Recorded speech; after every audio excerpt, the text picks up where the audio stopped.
जय हिंद दोस्तों, मैं हूं आशीष और आप सबको इंडिया में जान पर स्वागत है। दोस्तों, आप सबको याद होगा कल मैं आपको बताया था इंडिया के बाद इंडोनेशिया एशिया का दूसरा देश है जो फ्रांस से 36 राफेल खरीदने वाला है। इसके साथ फ्रांस ने भी इंडिया को 6 Airbus multi role mid air refuelling aircraft का ऑफर दिया था। भारत के पास अब मिड एयर रिफ्यूलिंग एयरक्राफ्ट का कमी है, इसलिए फ्रांस का ऑफर भारत के लिए काफ़ी अच्छा था। लेकिन इंडियन नेवी ने अब जो संकेत दिया है उस हिसाब से इंडिया MMRC 2 में एयरफोर्स और नेवी के लिए 150 के करीब राफेल खरीद सकता है। ये न्यूज अब तक कंफर्म नहीं है, लेकिन इंडियन नेवी के बयान देने के बाद राफेल की ज़्यादा चांस बढ़ गया है। आप कंफ्यूज मत हुइए, डिटेल्स में आपको बताऊंगा। जानने के लिए आप आखिर तक की वीडियो को देखते रहिए और ज़्यादा से ज़्यादा लाइक शेयर करना मत भूलिए। देखिए, इंडिया 150 राफेल खरीद सकता है। ये बात इसलिए उठ रहा है क्योंकि अब इंडियन नेवी इंडियन एयरफोर्स के साथ मिलकर फाइटर जेट शॉपिंग करना चाहता है। आप सब जानते हैं इंडियन एयरफोर्स MMRC 2 टेंडर में 114 फाइटर जेट खरीदना चाहता है। हालांकि ये प्रोसेस काफ़ी स्लो है। इंडियन एयरफोर्स के लिए 114 प्लेन खरीदने की फैसला बहुत पहले हो जाना था। कांग्रेस अपने टाइम में ये डील को फाइनल नहीं कर पाई।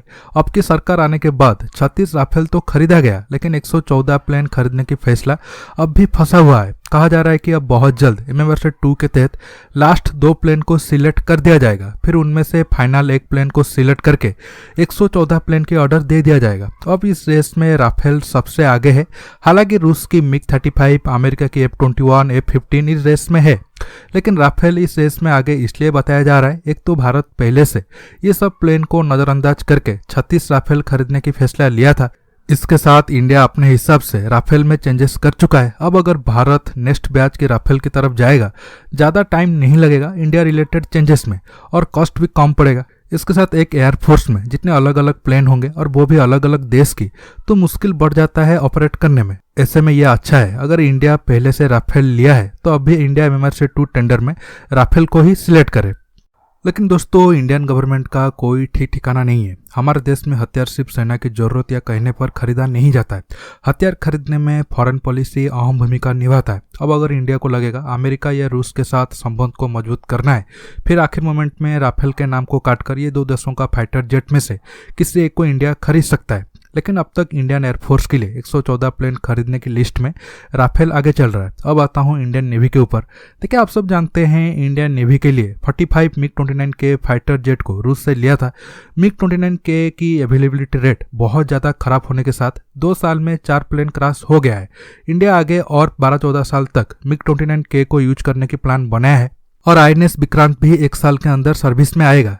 MiG-29 के का जो रिकॉर्ड है, अगर इंडिया INS विक्रमादित्य और INS विक्रांत में सिर्फ MiG-29 के को यूज करेगा तो ज़्यादा से ज़्यादा 8 से 10 MiG-29 के हर वक्त एक एयरक्राफ्ट कैरियर में जंग लड़ने की काबिल में होंगे, बाकी सब मेंटेनेंस फेज में होंगे। एक एयरक्राफ्ट कैरियर में 8-10 प्लेन एक्टिव होने का मतलब एयरक्राफ्ट कैरियर की ताकत को 50% यूज करना। इसलिए इंडियन नेवी नया प्लेन खरीदना चाहता है। पहले प्लान था 57 न्यू जेट खरीदा जाएगा, लेकिन बाद में इसे 36 कर दिया गया क्योंकि फंड प्रॉब्लम था। फिर ऐसे भी न्यूज आया इंडिया न्यू जेट नहीं खरीदेगा, 2032 और 34 तक MiG-29 के को यूज करेगा और फिर इंडिया में बने TDF जेट MiG-29 के को रिप्लेस करेंगे। देखिए, इस थ्योरी पर मैं सहमत नहीं हूँ। ऐसा नहीं है कि मैं इंडियन जेट के खिलाफ में हूँ, कुछ अलग इशू है। आपको पॉइंट वाइज बताता हूँ।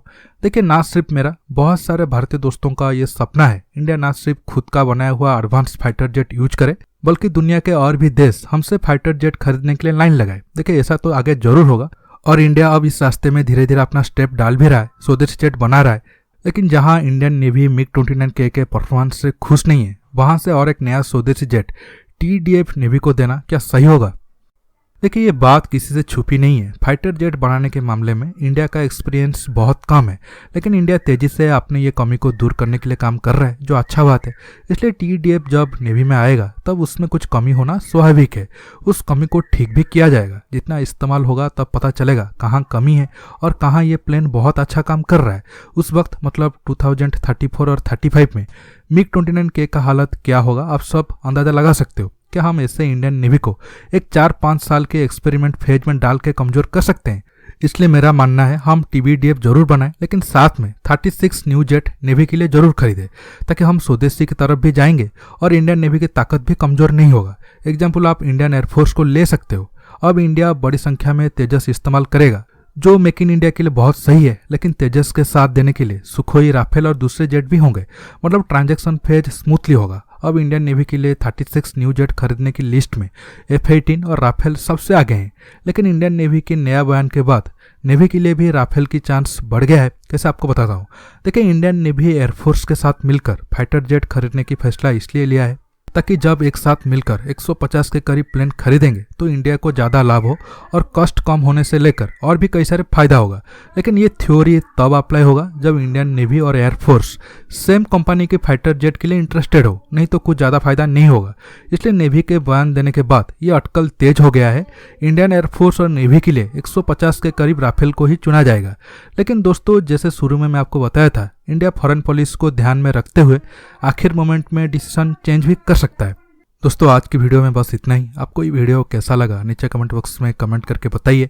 दोस्तों, ये वीडियो को ज़्यादा से ज़्यादा लाइक शेयर करने के साथ साथ आप मेरे चैनल को सब्सक्राइब करना मत भूलिए और सब्सक्राइब बटन के पास जो बेल आइकन है उसे प्रेस करिए। दोस्तों, रहता हूँ बहुत जल्द एक न्यू टॉपिक के साथ मिलूंगा।